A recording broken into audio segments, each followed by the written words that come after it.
건설소방위원회 위원님들과 함께 도민의 생명과 안전, 주거와 편의 정리를 위해 어정 활동을 하고 있는 건설소방위원회 양산 출신 이영수 의원입니다. 오늘 재정정책은 출퇴근과 통학에 시달리는 도민의 입장, 불확실한 대내외 경제 환경에서 도내에 사업장을 두고 계시는 도민의 입장에서, 주택정책은 자가주택을 꿈꾸며 임대주택에 거주하는 도민의 입장에서, 학교시설 개방은 도보생활권에서 학교 체육시설을 이용하여 건강한 삶을 영위하고자 하는 도민의 입장에서 가감없이 말씀드리는 것이니 내용이 다소 무겁더라도 충실히 답변해 주시기 바랍니다. 경상남도의 세수 현황 및 향후 추이와 지방채 현황 및 향후 발생 가능한 지방채 규모에 대해 말씀해 주십시오. 먼저 2025년 기준 우리 도의 세입 현황을 말씀을 드리면 지방교부세, 보조금 등 어전 수입이 7조 8,145억 원 정도입니다. 62.7% 비중을 차지하고 있습니다. 그리고 지방세 수입, 세외 수입 등 자체 수입이 3조 9,957억 원으로서 32% 정도에 불과한 수준입니다. 2022년 이후에 최근까지 경기 침체 등으로 지방교부세와 지방세 수입이 감소하거나 정체되어 있는 상황입니다. 그리고 향후에도 국세 수입 감소라든지 부동산 경기 둔화, 그리고 소비 심리 위축 등의 영향을 받아서 지방세 감소까지 더해지면 어려운 상황이 지속될 것으로 예상을 합니다.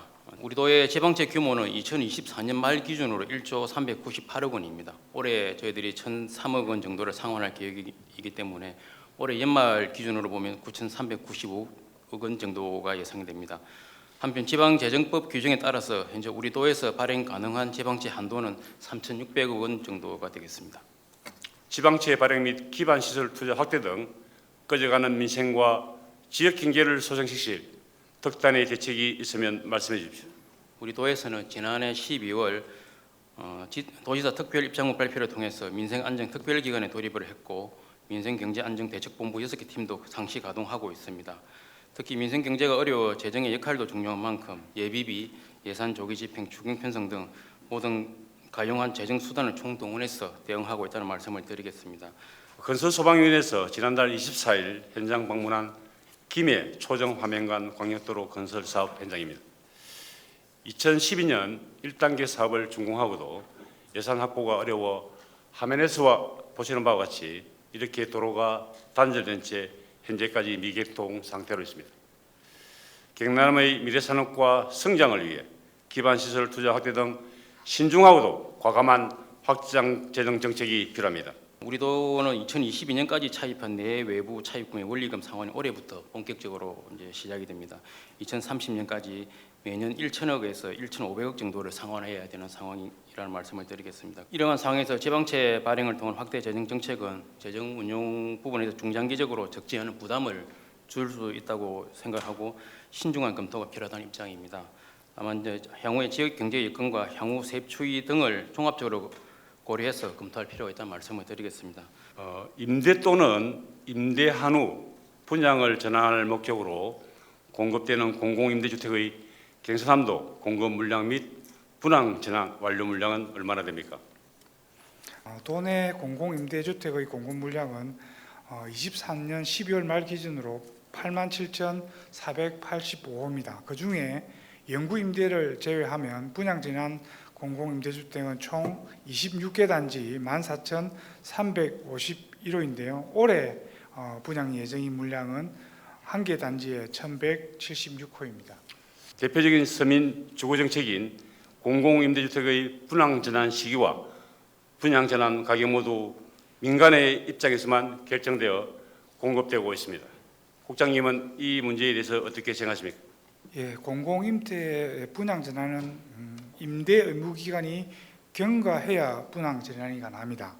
분양 전환 가격 산정 기준은 5년 임대의 경우에는 건설 원가와 감정 평가 금액을 산술 평균한 가격으로 하고 있고요. 10년 임대의 경우에는 감정 평가 금액만으로 분양 전환을 결정합니다. 공공임대주택의 경우 주택도시기금 등을 제외하고 실제로 사업자의 자금 부담 비율은 20% 내외입니다. 그럼에도 불구하고 공공임대주택 분양 전환 시 최초 분양가의 거의 2.2배나 되는 높은 금액으로 분양 전환되어 공공연하게 폭리가 취해지고 있습니다. 실제 양산시 물공업 A단지의 경우 최초 분양가 대비 2배 가까이 증가했습니다. 국장님은 이 부분에 대해서 어떻게 생각하십니까? 양산시의 사례와 같이 분양 전환 시점에서 부동산 가격이 상승하는 경우에는 감정평가에 의한 분양 전환 가격 산정 방식은 분양자 즉 임차인에게 부담이 커지는 것은 사실입니다. 정부에서도 2018년에 부동산 가격 급등에 따라 제도 개선을 검토한 적이 있었는데요. 감정평가 방식을 그대로 적용하는 것이 타당하다고 결론을 내리고 그 제도가 현재 그대로 유지되고 있는 상황입니다.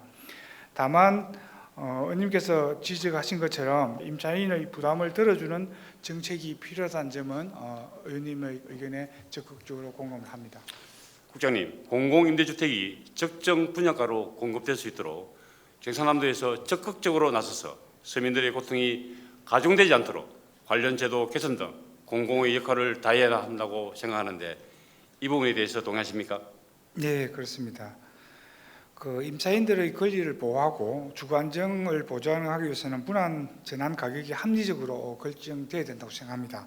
앞으로도 우리 임차인, 전문가 등 다양한 의견을 수렴해서 제도 개선이 필요한 부분에 대해서는 검토해서 필요한 경우에 중앙부처에 건의하도록 하고 현재 시군에서 감정평가 통해서 분양 가격을 결정하고 있기 때문에 시군에서 분양 가격이 합리적으로 결정될 수 있도록 지도 감독도 절차하도록 하겠습니다.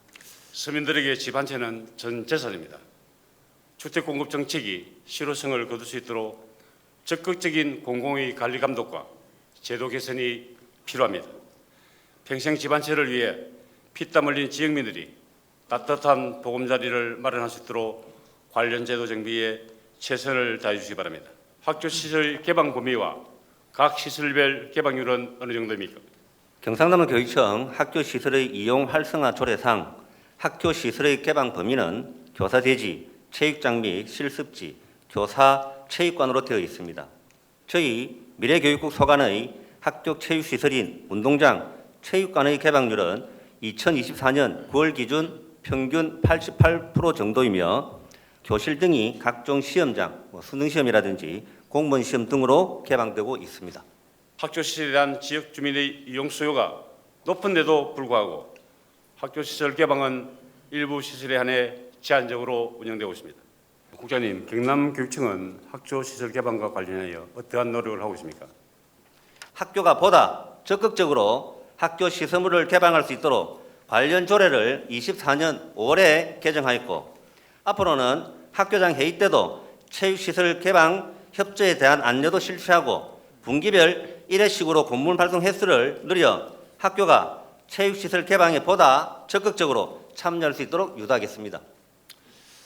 오늘 본의원이 제안한 내용들을 바탕으로 경남의 모든 학교와 교육시설이 지역사회와 함께 성장하고 발전할 수 있도록 보다 적극적인 지원과 노력을 기울이시기 바랍니다.